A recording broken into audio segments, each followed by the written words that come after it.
नमस्कार.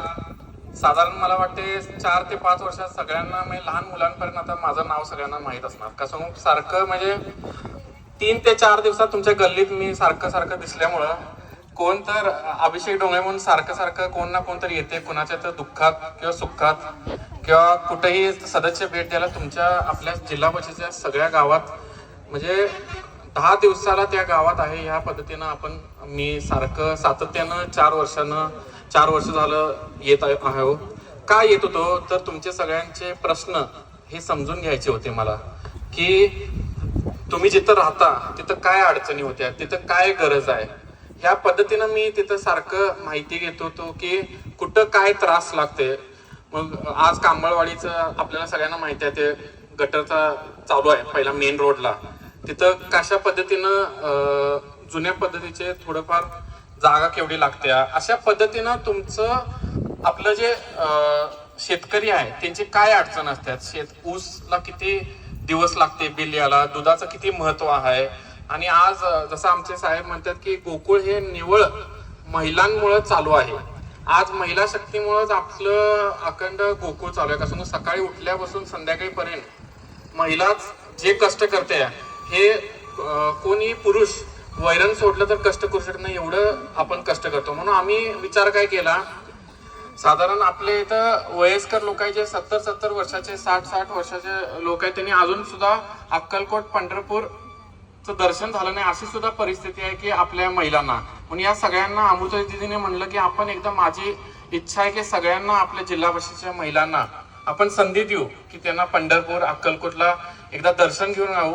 कसं अमृता दीदी हे स्वामी भक्त आहे जन्मापासून, आणि त्यांची इच्छा आहे की हे माझ्यासाठी माझा प्रारब्ध आहे आणि माझं खूप मनापासून इच्छा आहे की साधारण 5 ते 6 हजार महिलांना मी स्वामी समर्थांच्या दर्शनाला नेऊ, ही त्यांची मनापासून इच्छा होती. आणि ही आज पूर्ण झाली. हे आम्हाला जो आनंद आहे हे इलेक्शनच्या खूप पलीकडे आनंद आहे. हे नातं जे आहे हे आपलं डोंगळे घराण्याचं, अरुण कुमार डोंगळे साहेबांचं आणि आपलं साधारण मला वाटते 70 ते 80 वर्षापासून जेव्हा भोगवती कारखाना संस्था आमचे संस्थापक आजोबा गणपतराव आबाजी डोंगळे त्यांनी जे सुरू केलं तेव्हापासून आपलं जे नातं सुरू झालंय ते आजपर्यंत कायम आहे. आणि मी तुम्हाला एवढंच सांगू शकतो की इतिहासात पहिल्यांदा कोल्हापूर जिल्ह्यात किंवा महाराष्ट्रात पहिल्यांदा 6000 महिलांना आम्ही स्वामींचं दर्शन घ्यायला सफल झालो. हे आम्हाला आज आनंद आहे. आमचे अध्यक्ष सुहास डोंगळे आणि त्यांच्या टीमनं जे कष्ट केलं, रात्रंदिवस त्यांनी जे कष्ट केलं आपल्याला सुखरूप इथं आणून सोडण्यापासून, आपल्या घोटवडेकरांचा आमच्यावर आशीर्वाद आहे. कसं दिवस रात्र त्यांच्याशिवाय आम्ही काही नाही. आज घोटवडेकरांचे जे दिवसभर जे राबतात त्यांना आम्ही आमचं डोंगळे परिवार मनापासून आभार आहे. आणि मी तुम्हाला एवढंच सांगू शकतो की ही इलेक्शन आहे प्रत्येक मुलगीची, आणि प्रत्येक मुलगीची म्हणजे प्रत्येकाची इलेक्शन आहे. कसं आपण कधी ना कधी तर मुलगी होतो, मग सून झालो, आणि आपल्याला माहिती आहे की आपण 25-20 वर्षानंतर जेव्हा आपण लग्न होऊन जातो तेव्हा माहेर हे मागं पडतं. आज ही संधी आहे माहेरातनं एका मुलगीला सासरवाडीच्या जायच्या आधी एका पदावर पोचवायची. आज ही आपल्याला संधी आहे. हे कधी विसरू नका की आपण सगळ्यांना कुठं ना कुठं आपण जिथं जन्मलो तिथं काय तर करायची इच्छा असते आपल्याला, पण आपण हे करू शकलो नसतो. कसं आपली जबाबदारी सासरवाडीत पार पडायची असते.